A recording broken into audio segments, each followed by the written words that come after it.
Hola, ¿qué tal? Muy buenas noches y bienvenidos un día más al debate de Televigo. En esta ocasión vamos a hablar sobre la situación económica en Europa, en España, en Galicia y también en nuestra ciudad, en Vigo.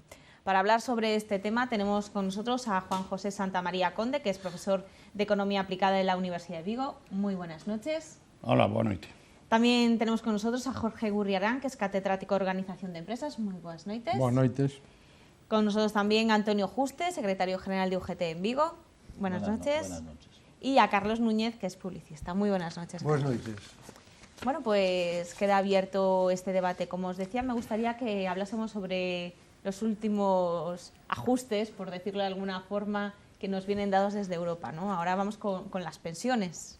Antonio, Bueno, por ejemplo, tú. Y más, ¿no? Hoy desayunamos, ¿no?, con las nuevas recomendaciones de la Unión Europea. Recomendaciones, por decirlo de alguna forma. Sí, que me dan miedo porque el gobierno dijo que no las iba a hacer. En cuanto al IVA, por ejemplo, ya el gobierno dijo no hay que tocar el IVA. Es decir, ya a mí me da miedo, ¿no? Pero no ha dicho solo eso, ha dicho que hay que volver a retocar el mercado laboral, que hay que pensar en retocar las prestaciones por desempleo, que hay que retocar las pensiones. Por lo tanto, más de lo mismo, lo que ya se demostró que fracasó. Curiosamente, no escuchamos hablar a la Unión Europea sobre cómo atacar los paraísos fiscales. De eso no ha tocado absolutamente nada. No, lo que incide es, de nuevo, Hice una reunión hace poco tiempo sobre eso. En seguir machacando, sí, a las clases medias de este país, con lo cual van a seguir fracasando las políticas, porque se ha demostrado que la subida de impuestos, la subida del IVA, por mucho que se suba, cada vez se está recaudando menos. Por lo tanto, el Estado cada vez recauda menos dinero a pesar de la suba de impuestos, porque evidentemente no tiene dónde sacar. Por lo tanto, hay que tener miedo a estas nuevas recomendaciones de la Unión Europea. Quizá el objetivo sea otro, ¿no? El que se busca desde Europa. No sé si... A mí me parece, volviendo un poco al principio del tema es que la Unión Monetaria, que era el tener una moneda común, pues se montó sobre una base totalmente ficticia, o sea, no hubo los elementos clave que hace falta tener para poder sostener una unión monetaria. ¿En qué sentido? Solamente se fijaron tres condiciones, que era una limitación del 62% del PIB en la deuda pública, un 3% de déficit máximo anual, y yo creo que también había algo relativo a la inflación. Sí, un 2%. La inflación. Entonces, eso, que los primeros en incumplirlo fueron los países de más solera de la Unión Europea, que fueron Alemania y Francia. Todo eso, bueno, pues funcionó muy bien en épocas de vacas gordas.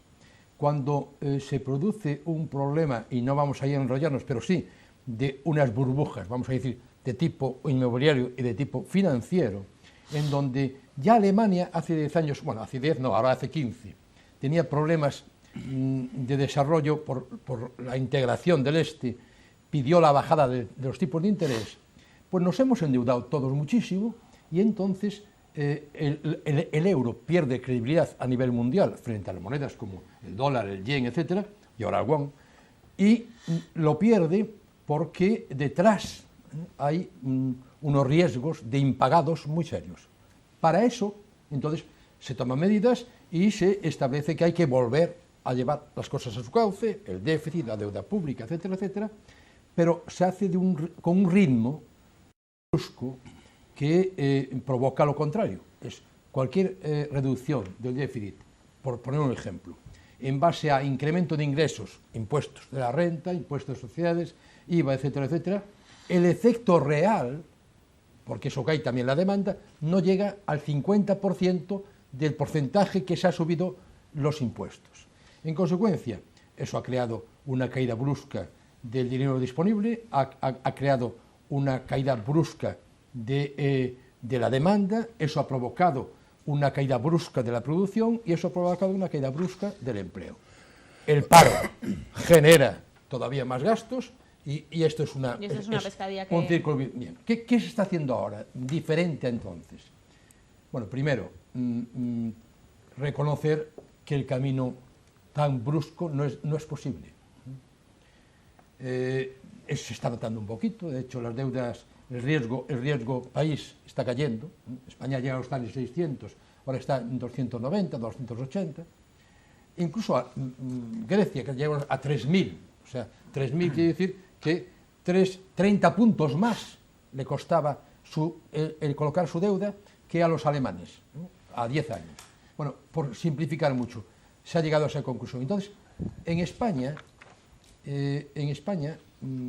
se trató de corregir el déficit, sobre todo y desgraciadamente por la vía de los ingresos. O sea, el déficit son ingresos menos gastos, si hay un incremento de ingresos es una forma de reducir el déficit.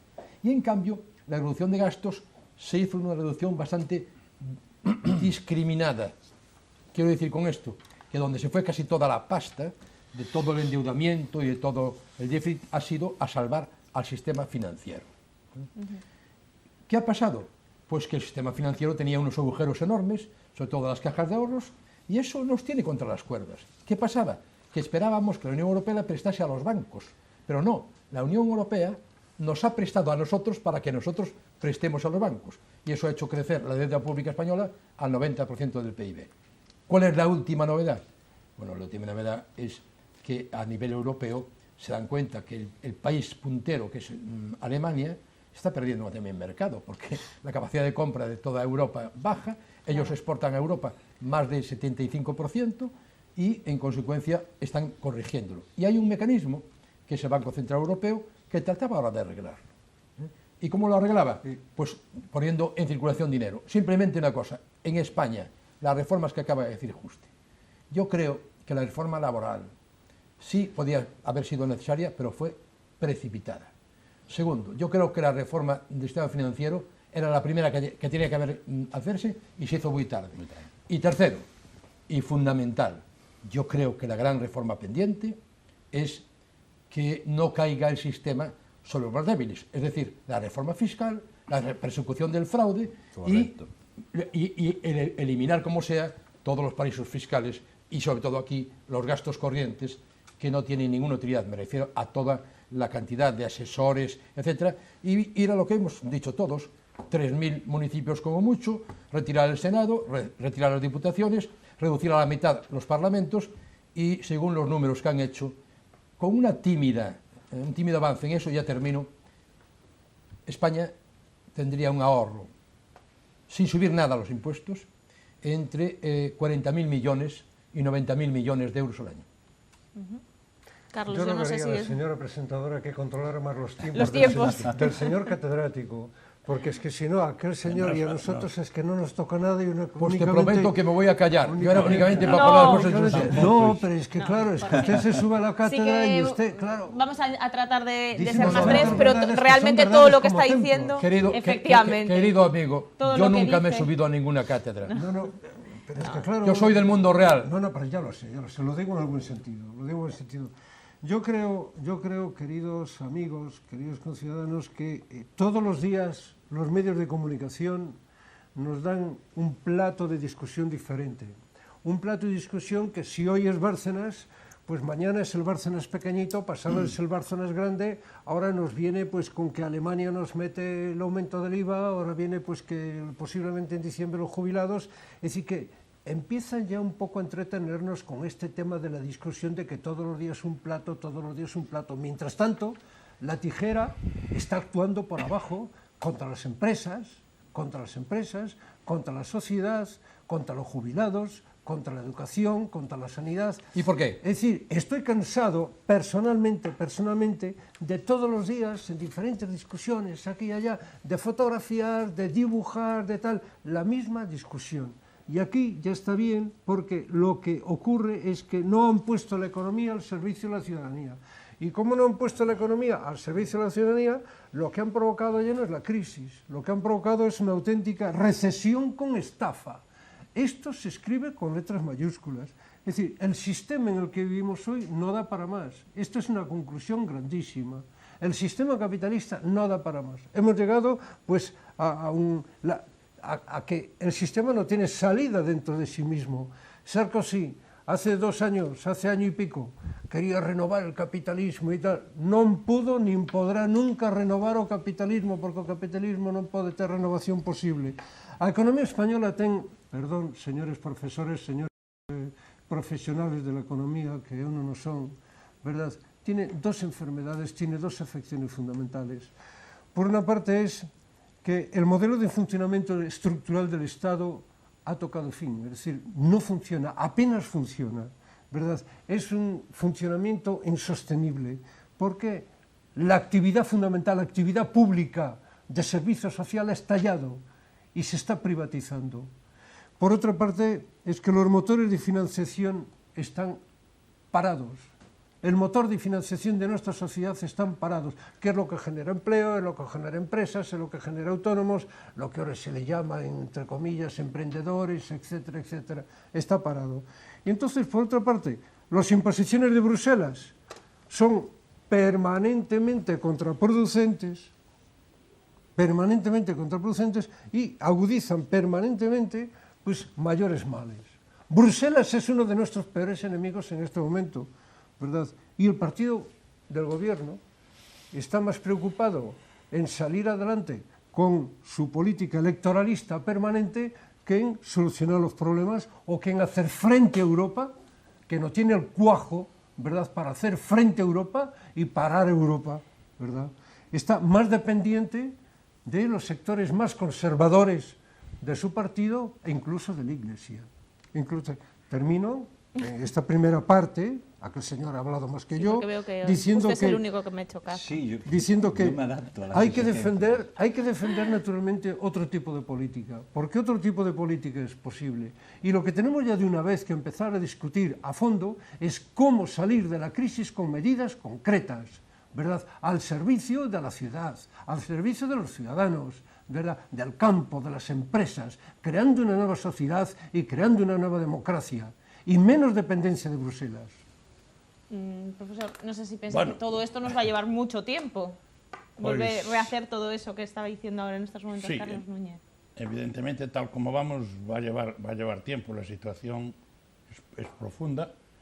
Estamos en una, yo lo califiqué alguna vez de espiral depresiva, de tal medida que cada medida que se toma, cada ajuste, lo que provoca es un menor crecimiento y, por lo tanto, una mayor depresión.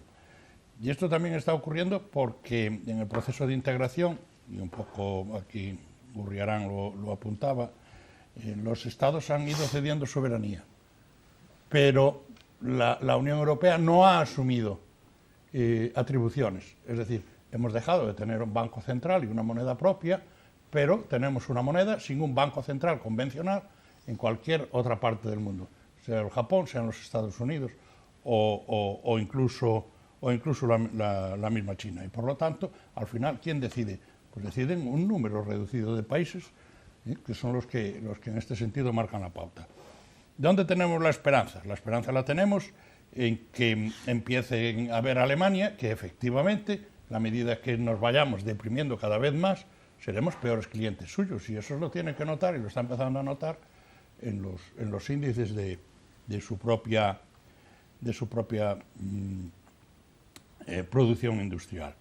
Y luego nosotros tendremos que hacer reformas, pero hemos empezado a veces algunas cosas.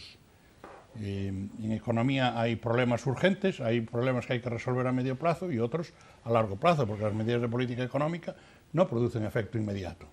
Entonces, en un momento dado se ha planteado retardar la edad de jubilación, cuando este es un tema que prácticamente va a producir sus efectos en el año 2013. No hemos reaccionado con agilidad al tema de la banca, seguimos sin una política en materia de comercio exterior que sea decidida, lo están haciendo las empresas y prácticamente empezamos a retornar a saldos positivos en la balanza comercial, pero es gracias a que el país casi no importa, porque no consumimos y por lo tanto no consumimos ni bienes internos ni bienes internos. Por lo tanto, afrontar problemas decididos para mejorar la productividad, y eso significa investigación, eso significa educación, y eso significa todo lo contrario de lo que se está haciendo en cuanto a recortes en situación clave, hablando de la enseñanza, y podríamos hablar de la salud, etcétera. Entonces,